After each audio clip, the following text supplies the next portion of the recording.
Самое малоизученное заболевание – это вы получаете ресурсы для восстановления своего здоровья, своей жизни, своей судьбы. В частности, это приводит к редким и слабым овуляциям, проблемам с зачатием, с вынашиванием, к нарушениям цикла и другим заболеваниям яичников. Она не видит настоящего момента жизни. Она очень устает и опустошается. Ее жизнь превращается для нее в день сурка, в тусклый, серый, однообразный. Тут уж это существенно оживляет яичники и активизируется их скрытый подавленный потенциал. И это дает возможность с большей страстью и удовлетворением в случае ваши яичники и любой другой орган становятся более здоровыми. Нормализуется цикл, улучшается иммунитет. Здравствуйте, дорогие подписчики и гости моего канала. Сегодня интересное видео о психологических причинах проблем с яичниками у женщин. В первой половине этого видео я расскажу вам о самых распространенных заболеваниях яичников, а во второй части этого видео расскажу о психологических, психосоматических причинах проявлений тех или иных проблем с этим интересным органом. Если вы, как всегда, торопитесь и опять забываете, что вы женщина, и вам нужна только психосоматика, то можете смело прокручивать на эту минуту. Но я рекомендую вам посмотреть это видео от начала и до конца, потому что вы услышите много нового и полезного для вас. А еще, когда вы слушаете мой спокойный голос, ваше тело реагирует на тембр и звук моего голоса расслаблением. А когда вы расслабляетесь, вы получаете ресурсы для восстановления своего здоровья, своей жизни, своей судьбы. И это происходит прямо сейчас. И на всякий случай скажу вам, я не гинеколог. Я прежде всего врач-психотерапевт и остеопат, и эксперт по естественному восстановлению и очищению организма. И уже давно помогаю женщинам справиться с психологическими, нервными, неврологическими, психосоматическими и гинекологическими расстройствами. Итак, поликистоз яичников – это самое малоизученное заболевание, это поликистоз яичников. Это же синдром поликистозных яичников, СПКЯ, СПЯ, синдром Штейна-Левенталя. СПКЯ – это передаваемый по наследству обменно-эндокринный синдром. При нем у женщины появляется гиперандрогения, нарушение цикла, овуляции, аменорея, бесплодие, боли в животе, лишний вес. Гиперандрогения дает очень неприятные симптомы: угревую сыпь, выпадение волос, рост волос на теле, в тех местах, там, где они не должны расти. К счастью, истинный СПКЯ встречается очень-очень редко. Чаще всего диагноз синдром поликистозных яичников не отражает суть происходящего с женщиной, а описывает всего лишь внешний вид яичников, в которых существуют множественные мелкие кисточки. Иногда вместо СПКЯ ставится диагноз МФЯ – мультифолликулярные яичники, который в принципе может быть просто вариантом индивидуальной нормы. Мы же ведь не роботы, чтобы быть прямо вот похожими друг на друга. И скажу вам честно, в наше время эти диагнозы давно стали коммерческими. За этими аббревиатурами стоит до 20 биохимических диагнозов, разобраться с которыми под силу только очень-очень квалифицированному врачу-эндокринологу. И то, если он посвятит этому очень много времени. Как правило, эндокринологи не разбираются с биохимическими диагнозами, потому что ни на один из них нет никакого специфического лечения. Максимум, что врач предлагает женщине, это терапия гормональными контрацептивами, то есть симптоматическая терапия, и работа с осложнениями как основного заболевания, так и самого лечения. Согласитесь, что диагностика очень важна, но если это не влияет на лечение, то по большому счету уже не важно, что происходит в организме на биохимическом уровне. Киста яичников. Они бывают самой разной природы. И самый простой вариант – это так называемая функциональная киста, которая не нуждается в лечении. При ее образовании растущий фолликул не овулирует в силу тех или иных причин, яйцеклетка гибнет, а сам фолликул превращается в кисту. Такая киста может исчезнуть после очередной менструации, а может существовать довольно долго. Другие кисты не такие безобидные: дермоидные, циррозные, эндометриоидные, муцинозные и другие. Киста желтого тела не нуждается в лечении. Она существует не больше 12 недель и исчезает самостоятельно. Обращаю ваше внимание на то, что к кистам ни в коем случае нельзя относиться легкомысленно. И помните, что при больших размерах кист существует опасность их разрыва. Воспалительные заболевания яичников. Сюда входит аднексит, воспаление яичников, сальпингоофорит, воспаление маточных труб и самих яичников. Чаще всего воспаление – это просто симптом. Если его вылечить, то появится расстройство чего-то более важного, другого органа. Например, если женщина упорно лечит кальпиты, то начинают проявляться проблемы почек. Воспаление во влагалище как бы выводят наружу болезни почек. А у болезни почек, естественно, тоже есть свои причины. Это касается и воспалительных заболеваний яичников. Чаще всего за этим стоит слабость иммунитета. Как правило, иммунитет не справляется с инфекцией в результате стресса или, например, при синдроме хронической усталости. Смотрите, есть постоянное воспаление, причина в слабом иммунитете. Но ведь и у слабого иммунитета тоже есть своя причина. Это может быть стресс в жизни, но ведь и у стресса тоже есть своя причина. Какая, как вы думаете? Правильно, это не экологичное мышление. А еще любые частые воспаления говорят о том, что нужно чистить организм. И что интересно, возбудители воспаления при этом могут относиться и к группе сапрофитов, тех бактерий, которые в норме всегда живут в организме, но находятся под контролем иммунитета. В ситуациях стресса или ослабления организма по другим причинам эта флора активизируется и может быть причиной воспаления яичников и любого другого органа в организме.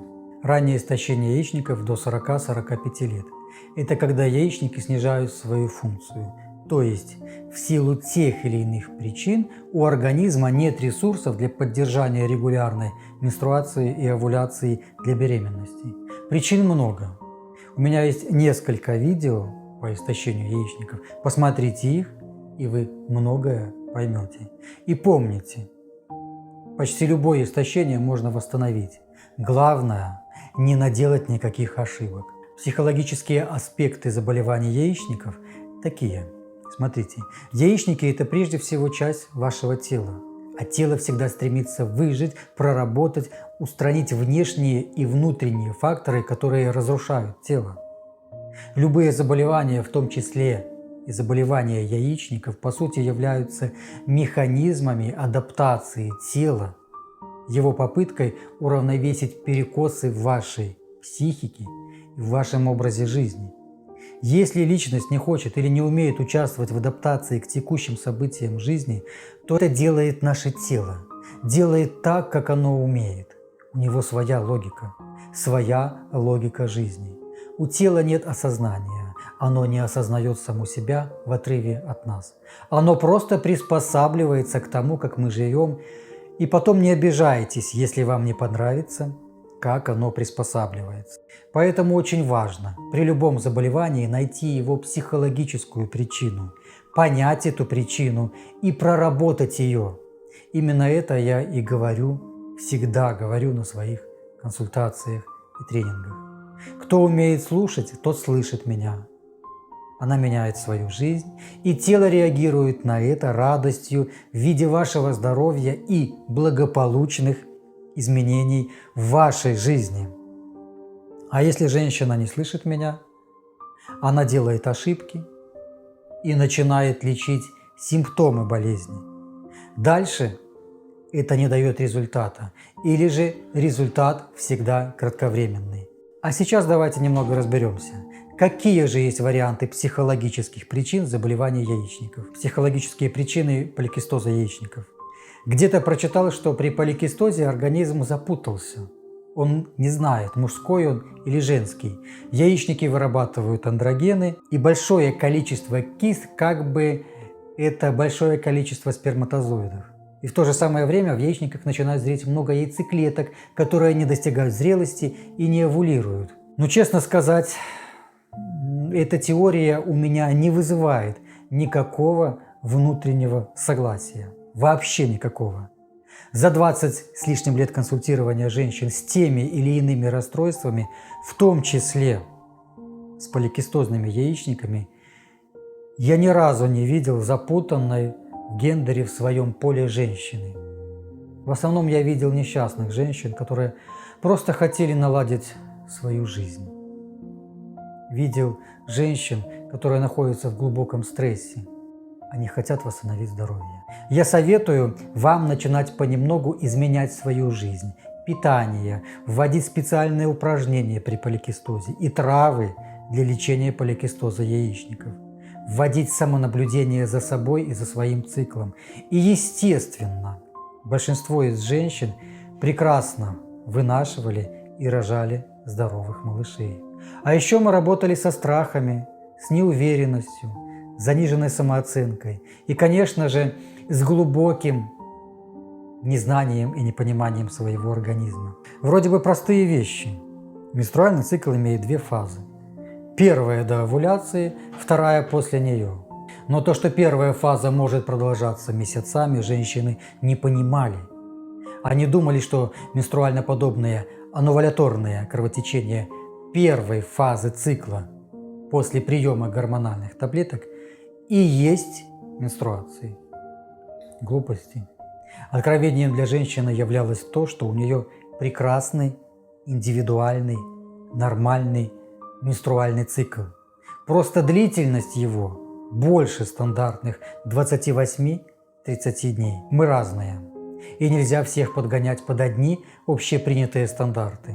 И естественно, когда женщина начинала налаживать контакт с собой, менять свое мышление, свою жизнь, если приходила к пониманию, что она нормальная женщина и с ней все в порядке, то естественно, внутренний подсознательный стресс снижался.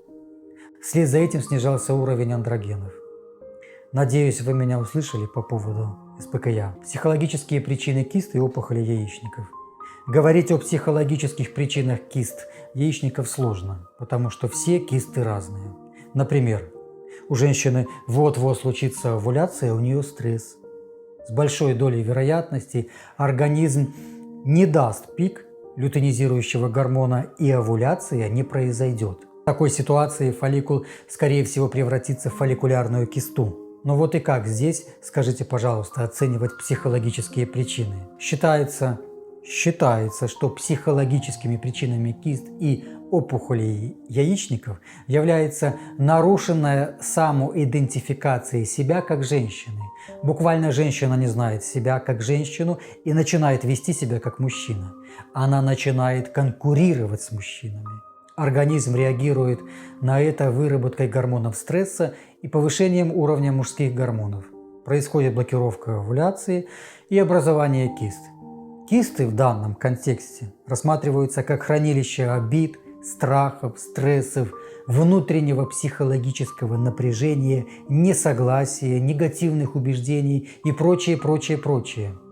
И, конечно же, это много обид на мужчин по отношению к мужчинам, начиная с самого отца. Честно сказать, неизвестно, так это или нет. Да, может быть это так, а может быть и нет, я не знаю. Я предпочитаю не ставить заранее диагноз, а разбираться с индивидуальными причинами в каждом конкретном случае. Психолог или врач может быть абсолютно уверен в диагнозе, в каком-то механизме, но только это все может быть личными проекциями врача. Он просто научен так видеть. А в практике, в индивидуальной ситуации все оказывается совершенно иначе. Еще один психологический аспект образования кист – это бессознательная блокировка овуляции и беременности. Скорее всего, я думаю, так оно и есть. Именно такой механизм блокирования овуляции при стрессе и страхе беременности. Именно такой. Опухоли яичников. Но если говорить про опухоли, то без сомнения это различные глубочайшие страдания, связанные с женскими областями жизни. Считается, что если женщина глубоко страдает, ненавидит, не прощает, копит обиду и злость, хочет отомстить, то вероятность рака яичников, да и рака вообще, значительно повышается. Я считаю, что у каждого человека есть некий предел страдания, который его душа способна выдержать. Если этот уровень страдания превышен, то начинается разрушение души. А дальше на этом фоне начинается разрушение тела в виде образования злокачественных опухолей или других тяжелых заболеваний. Как правило, всегда это вопрос только времени. Поэтому для меня и уверен для вас все очевидно. Любое страдание нуждается в психотерапии и в глубоком, и в качественном исцелении души и тела. И это лучшая профилактика рака и вообще других проблем в жизни. Психологические причины воспалительных заболеваний яичников. Как правило, любое воспаление – это проявление гнева, который человек не может выразить и признать открыто. Гнев может быть связан с различными событиями в жизни, и от этого зависит локализация воспаления. Например, я злюсь на мужа, боюсь его, не хочу с ним близости. Жди воспаления влагалища, труб, яичников, мочевого пузыря или даже почек. В любом случае, здесь нет каких-то общих алгоритмов. Все всегда индивидуально. И выяснение причин, психологических причин воспалительных заболеваний, в частности яичников, приводит к тому, что воспаление стихает. Стихает потому, что женщина психологически расслабляется и принимает ситуацию. А сейчас давайте расскажу, что же такое яичник на самом деле. Это лично моя точка зрения, которая сложилась у меня за долгие годы психологического консультирования женщин и проведения остеопатических сеансов, урогенитальных манипуляций остеопатических по восстановлению общего и репродуктивного здоровья. Что же такое яичник? Это зона вашей реализации.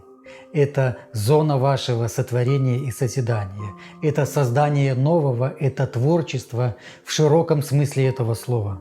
Созревание яйцеклетки и овуляция – это главный импульс начала нового. И в этом заложен колоссальный потенциал. Если сравнить этот миг с точкой зимнего солнцестояния или самым темным временем ночи перед рассветом, то становится видно, что это начало нового цикла, нового года, новых суток, новой жизни, нового дела. Придет время и будет рассвет, и придет весна, и все пойдет по кругу, как всегда. Далеко не все яйцеклетки оплодотворяются, далеко не все зачатые дети рождаются, далеко не все начатые дела доводятся до реализации и уходят в небытие. Но яичник дает вам этот шанс снова и снова, отдавая в этот процесс все свои ресурсы. Вновь и вновь рождается первый солнечный луч перед рассветом. Вновь и вновь зреет яйцеклетка в надежде пройти свой полный жизненный цикл. А теперь посмотрите на этот процесс на один миг, на один сиг раньше. Что же происходит до точки появления первого предрассветного солнечного луча? Смотрите, перед рассветом самое темное время, самое сильное сгущение тьмы. И если женщина что-то начинает и не заканчивает, если не отпускает прошедшие события, привязана к ним эмоционально, то что же происходит с яичниками? Задумайтесь.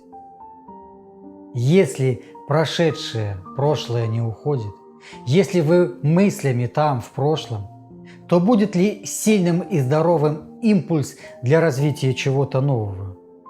Как думаете? Ну, разумеется, не будет. Ведь неосознанно вы всю свою энергию направляете или в сожаление о прошлом, или в тревогу о будущем. Откуда взять энергию для здоровья и благополучной жизни прямо здесь, в настоящем? Яичники – это ваши органы перехода старого в новое. Органы завершения старого и появления нового. Даже климакс – это переход в новое состояние своей жизни. Жизнь после менструации – это время мудрости. И самое главное, моя работа как психотерапевта и остеопата – помочь женщине отпустить отжившее, убрать ненужное, прожить прожитое, сделать выводы и идти дальше в свою здоровую и наполненную жизнь. И наполнять эту жизнь вы будете любовью к самой себе и к миру вокруг. И тогда настоящее начинает оживать и расцветать. И в жизни появляются у вас новые шансы.